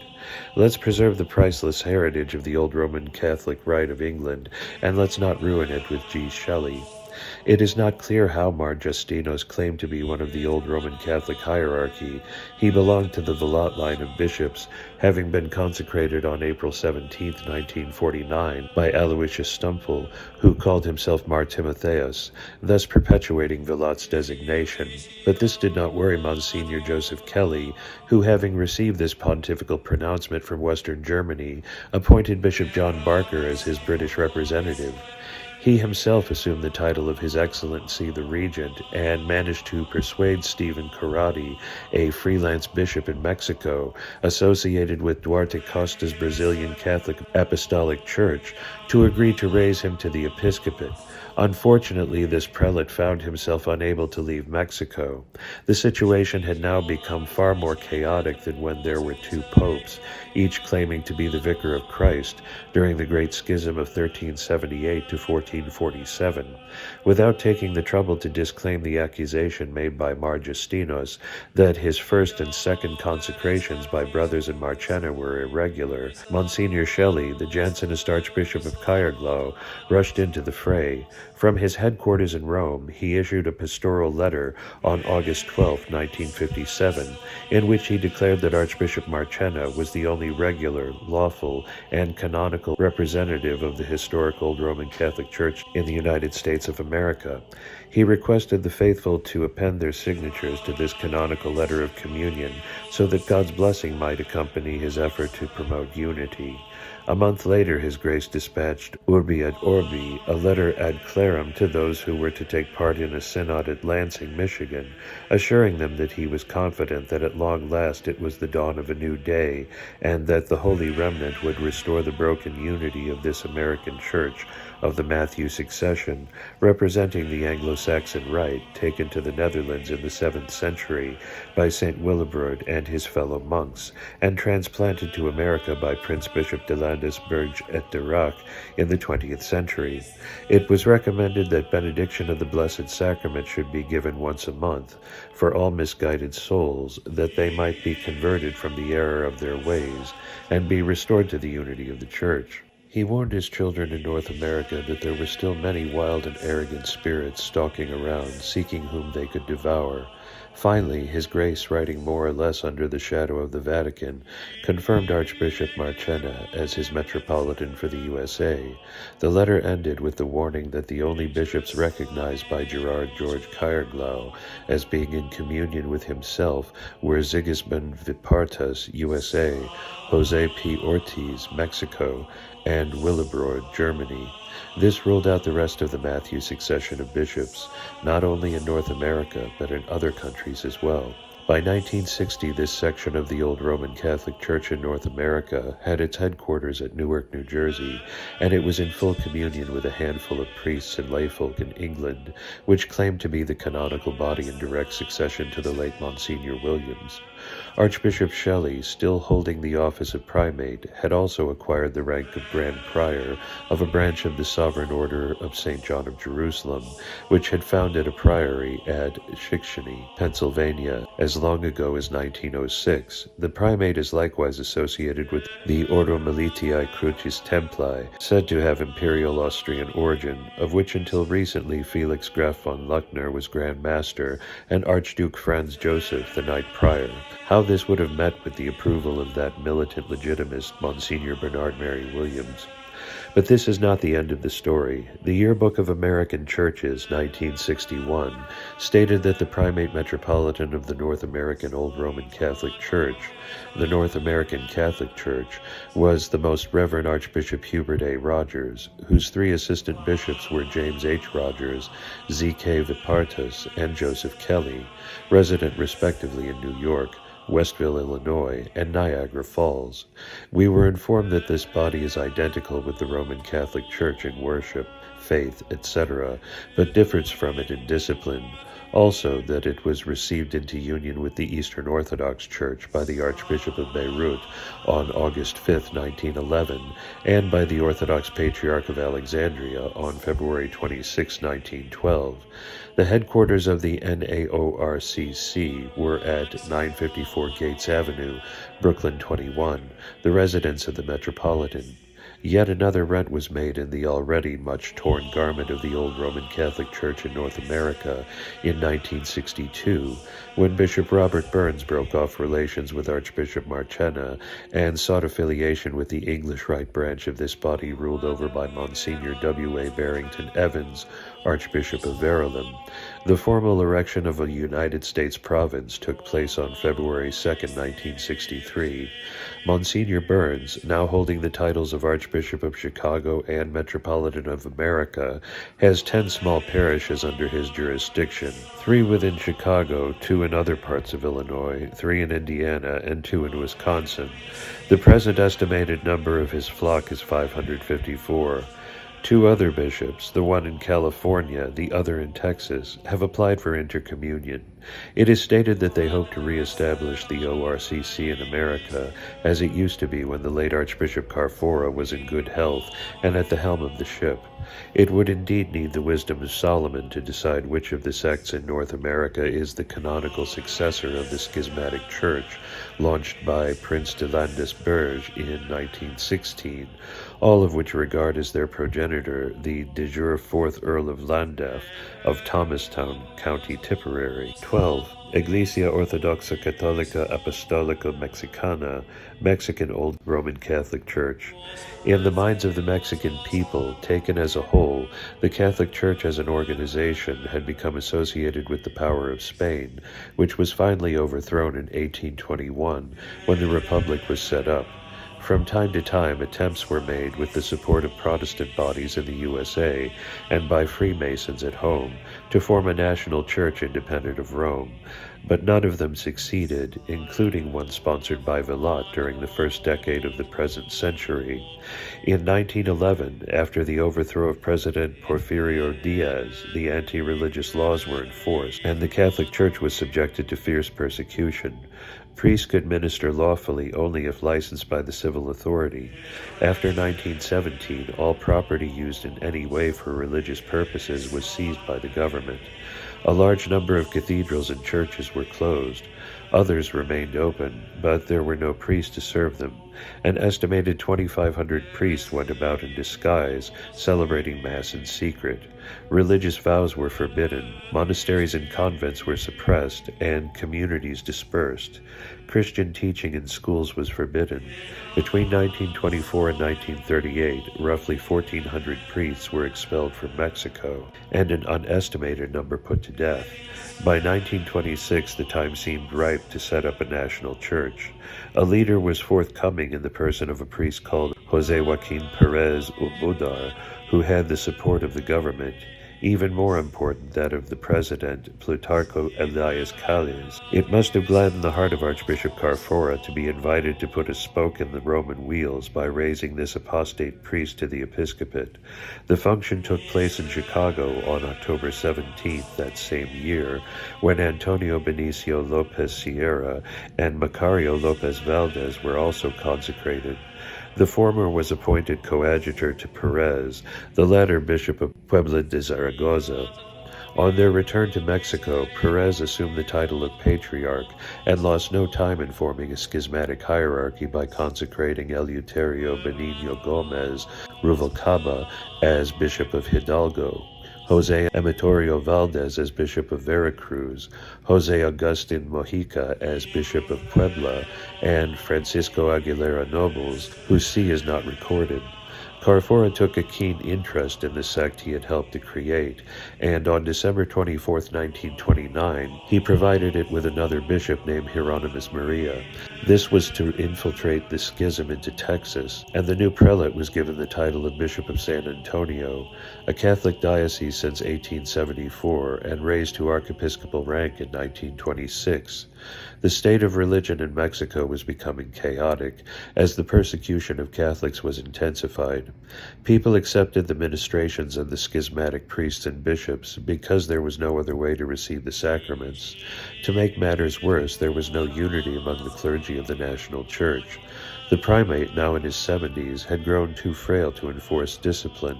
In 1931, shortly before his death, he was reconciled with the Holy See. One of the most fanatical leaders of the nationalist movement was a young priest, Eduardo de Villa Garcia, who had been ordained deacon and priest at the age of 18.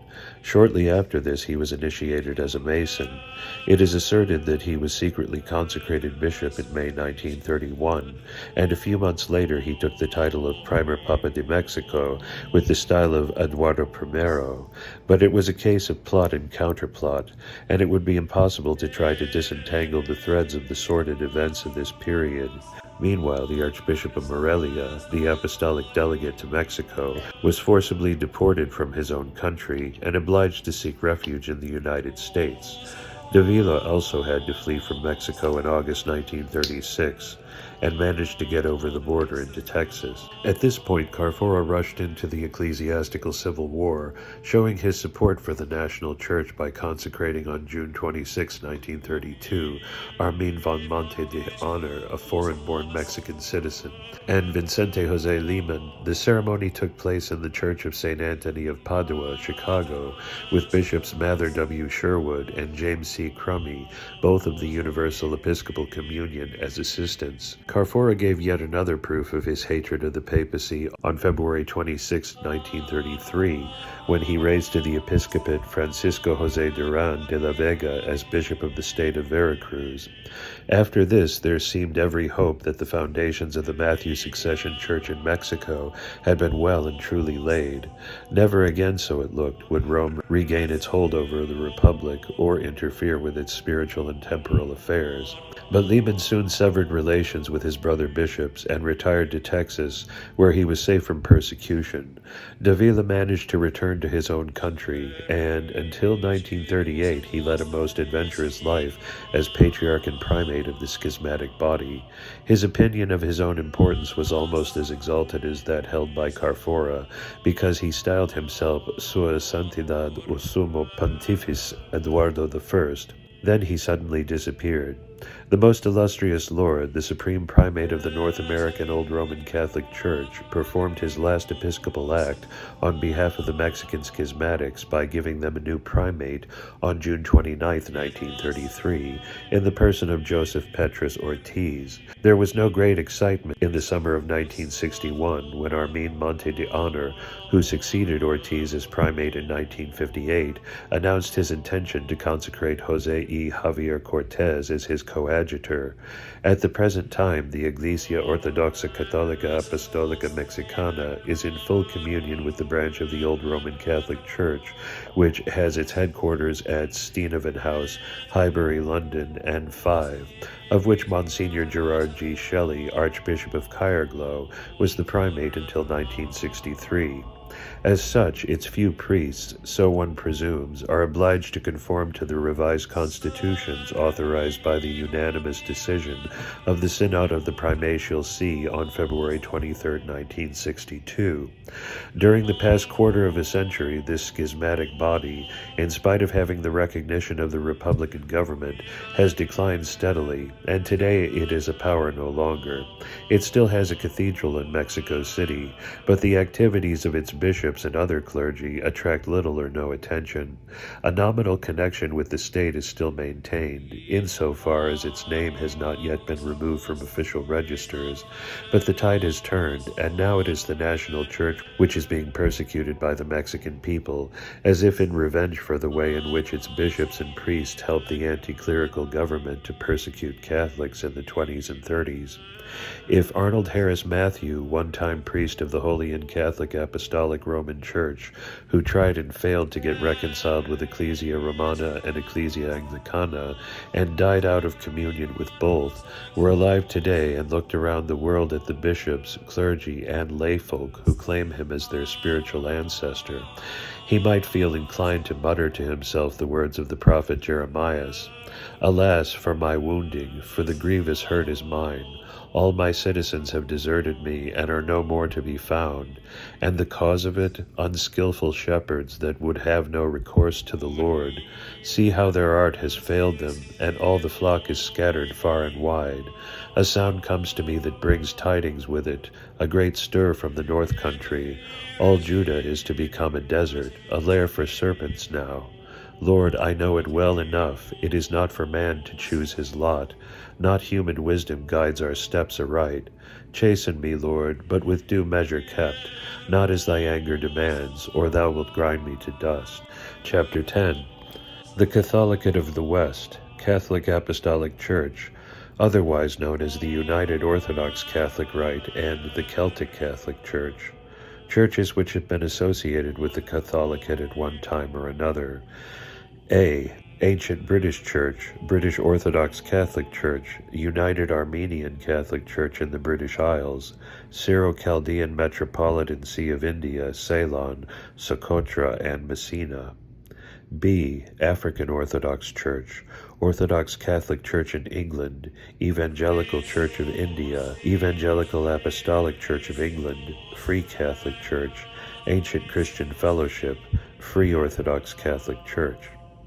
C. Église catholique du Rite dominicain, Apostolic Church of St. Peter, New Pentecostal Church of Christ, Ancient Catholic Church, New Catholic and Free Church, Indian Episcopal Church, English Episcopal Church, Coptic Orthodox Church Apostolic Incorporated, Ancient Apostolic Catholic Church, Universal Apostolic Church of Life, Universal Life Foundation, Church and Order of the Servants of Christ, Catholic Episcopal Church, Ancient Catholic Church in France, United Hierarchy of the Ancient Catholic Church, Pre-Nicene Gnostic Catholic Church, Ecumenical Church Foundation.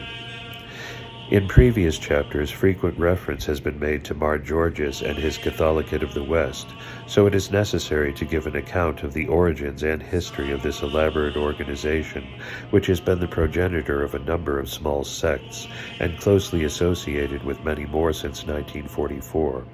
Although this unique body was originally founded by Mar Jacobus Hurd, Patriarch of the ancient British Church, its development is due entirely to the vivid imagination and enthusiasm of the man who eventually rose to the status of Mar Georges I, Patriarch of Glastonbury, Cartroia, and Millipore, successor of St. Thomas, Apostolic Pontiff of Celtica and of the Indies, Prince Catholicos of the West, and of the United Orthodox Catholic Rite.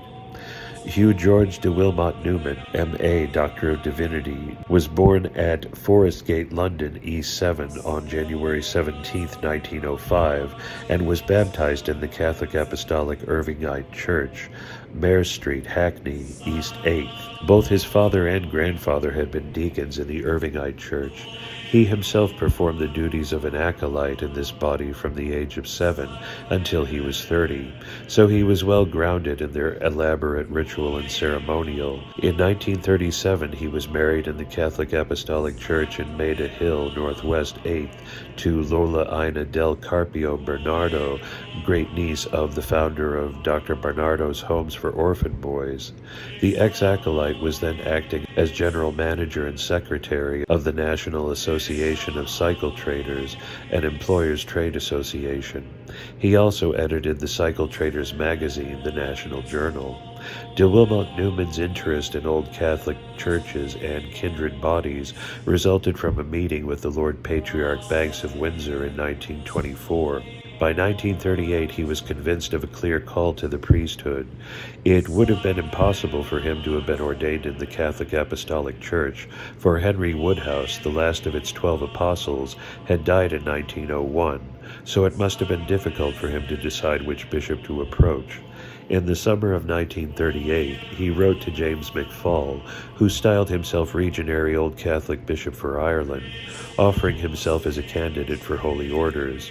This erratic prelate replied that he would be delighted to oblige, and it was arranged that he and one of his grandsons named Malachi would visit the Newmans at South Harrow. Accordingly, Bishop McFall came over from Belfast, administered baptism sub conditione, confirmation, the 4 minor orders, the subdiaconate and diaconate to this former acolyte of the Catholic Apostolic Church, and raised him to the priesthood on October 23, 1938, using Matthew's Old Catholic Missal and ritual for the ceremonies. At that date, McFall was dreaming of reviving the liturgy of the illustrious Church of Sarum, for no other rite was rich enough to satisfy his passion for ornate ceremonial. He told Father de Wilmot Newman that he must turn one of the rooms in his house into an oratory, and gave detailed instructions about its furnishings. Only the Sarum color sequence would be permitted. Before departing, the bishop presented a relic of the 4th century martyr, St. Vincent, to be enshrined in the oratory. Otherwise, all the ornaments would have to be paid for by the newly ordained priest. The Irish would-be metropolitan of this new Sarum Rite Old Catholic Church, which as yet was only at the planning stage, promised to send plans for its organization once he returned to Ulster. But nothing ever materialized, not even faculties. McFall wrote that they were not necessary, and explained politely that it would be better to release this English priest from his jurisdiction. De Wilmot Newman now found himself in the position of a freelance priest, belonging to no church, and subject to no ecclesiastical superior.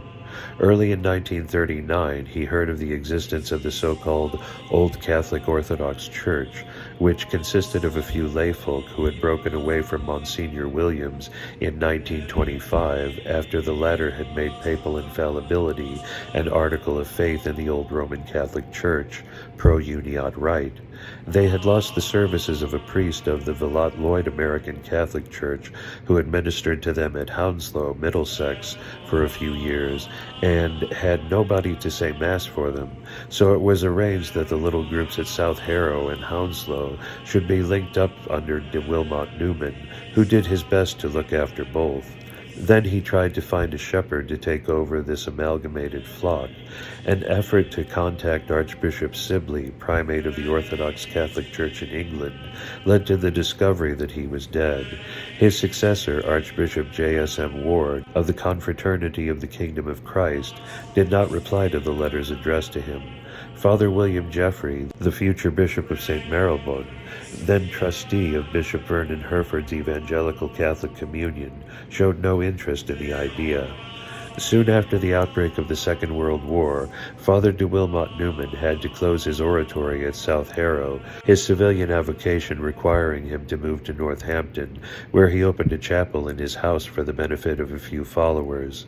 In spite of his frequent journeys around England in the interests of the cycle trade, he managed to find time to fulfill his priestly duties. At the same time, he kept up the quest for a bishop, but met with no success. Letters sent to Mar Frederick, primate of the Orthodox Celtic Church of the British Commonwealth of Nations, were returned address unknown. Early in 1941, an appeal was made to Bishop Hoarth, the excommunicated domestic prelate to Pope Leo XIII, who had been consecrated by Archbishop Matthew in 1910. We are told that he was most indignant at being approached and was downright rude. Having tried almost every freelance prelate in Britain and Ireland, Father de Wilmot Newman turned to the USA, but he got no reply to the letter addressed to Archbishop Carfora, primate of the North American Old Roman Catholic Church. Finally, on August 16, 1941, he besought the help of Arthur Wilford Brooks, otherwise known as Mar John Emanuel, titular Bishop of Sardis, who ruled over a body in New York called the Apostolic Episcopal Church, Holy Eastern Catholic and Apostolic Orthodox Church.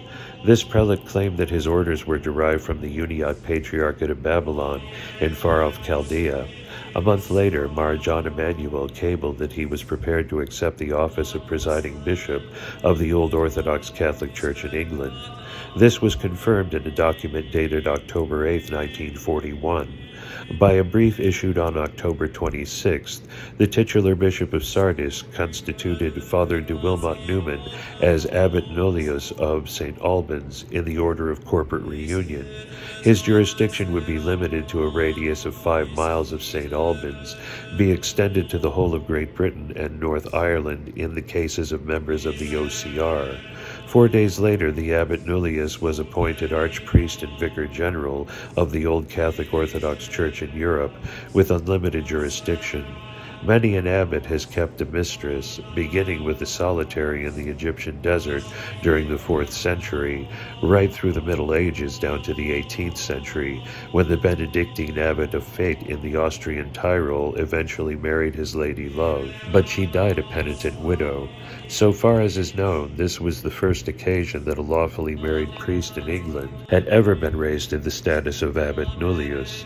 He states, "I do not know whether Mar John Emanuel thought I was likely to have thousands of converts and thousands of sick people within a short period, but for some months I received from him consignments of Holy Chrism, oil of catechesis, and oil for the sick almost every month. It will be understood, of course, that I was not empowered to consecrate the holy oils myself, and that in administering confirmation I was bound to use chrism blessed by a bishop." In the spring of 1943, the Abbot Nullius of St. Albans and Vicar General of the Old Catholic Orthodox Church in Europe took up the duties of Secretary and Registrar of the Incorporated Institute of Cycle Traders and Repairers. Now that he had the designation of Right Reverend, he felt it consistent with the custom of the Western Church that his printed notepaper should carry a mitre on the coat of arms. By this time, the abbot and his wife had left Northampton for Enfield Lock, Middlesex, where the Curia of the Old Catholic Orthodox Church was set up. His knowledge of the ramifications of the ecclesiastical world was increasing. He met Dr. W. B. Crowe, who, on June 13, 1943, had been raised to the episcopate by Mar Jacobus II, 5th British Patriarch, as Bishop of Santa Sophia. Then he had the privilege of being introduced to Mar Jacobus, who explained that although the history of the ancient British Church had got somewhat entangled in the past, he had been successful in unraveling the tangle. He convinced Abbot Hugh that he was the true successor of St. Aristobulus, first Archbishop of the Britons. The fifth patriarch of this revived church, who was also chancellor of the International Orthodox Catholic University, granted the abbot a doctorate in divinity on the presentation of 2 theses.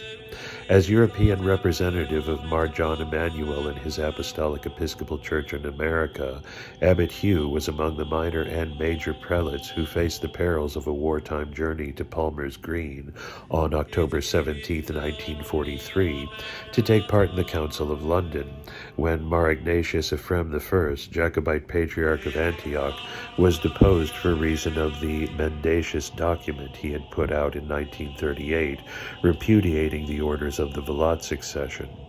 As has been related in Chapter 7, Dr. W.B. Crowe, Bishop of Santa Sofia, was elected as his successor, with jurisdiction over the so-called extensions of the Patriarchate in Western Europe, and given the title of Mar Basilius Abdullah III. Shortly before the Council of London, Mar John Emanuel had decided that it was high time that the old Catholic Orthodox Church in Europe had a bishop of its own, even if its members were hardly more than a dozen all told. A pro-synod of the clergy and laity met on October 8, 1943, at which the titular abbot of St. Albans was elected to the episcopate, under the title of Archbishop and Metropolitan of Glastonbury.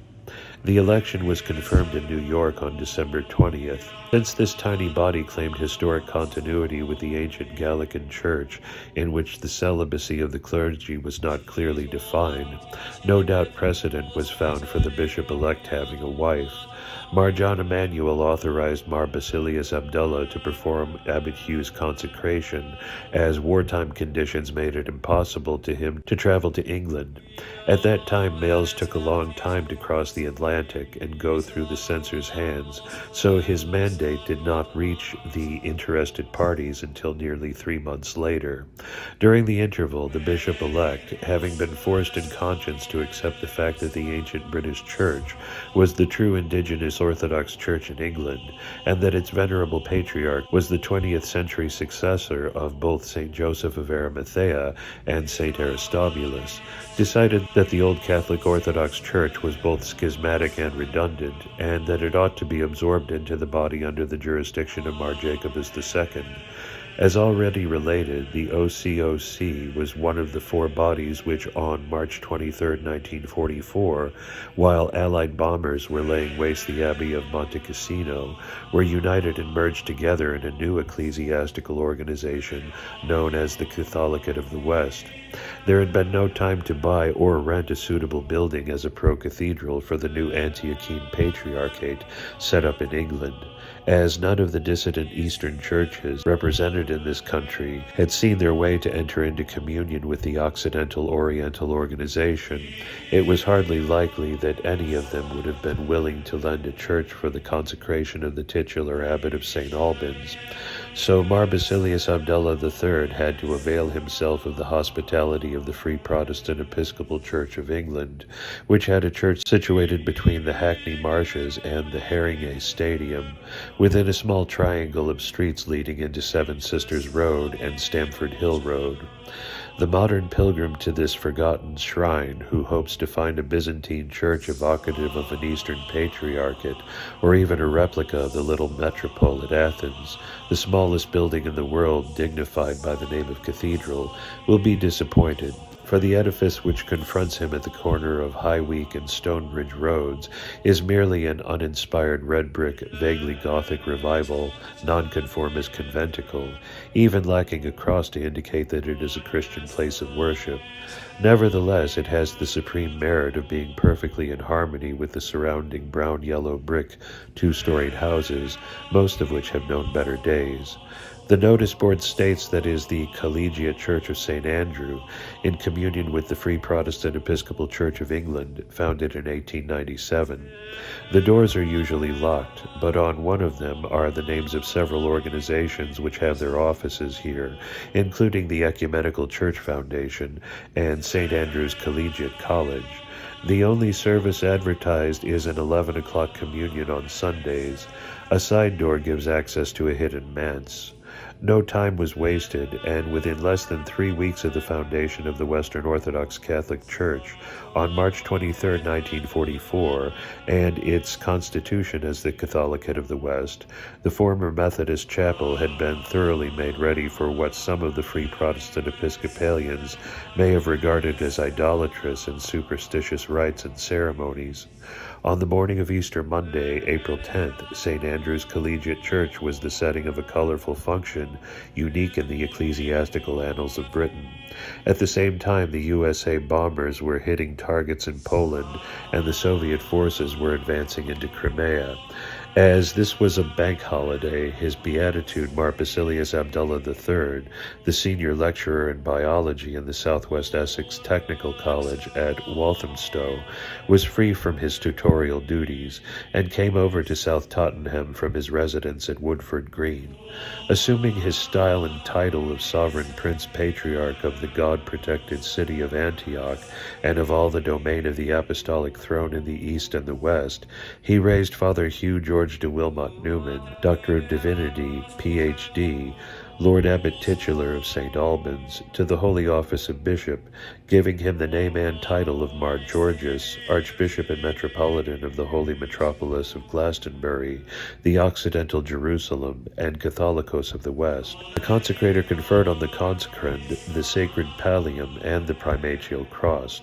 Vernacular versions of the Missal Romanum and Pontifical Romanum were used during the functions instead of the Syrian Jacobite liturgical books Ketaba de Korobo, the Book of the Sacrifice, etc. So it was that Abbot Hugh received the reputedly Ante-Essene line of succession imparted by a patriarch who also believed that he had access to the divine wisdom of theosophy embodied in the symbols of all nations, not excluding the Christian religions.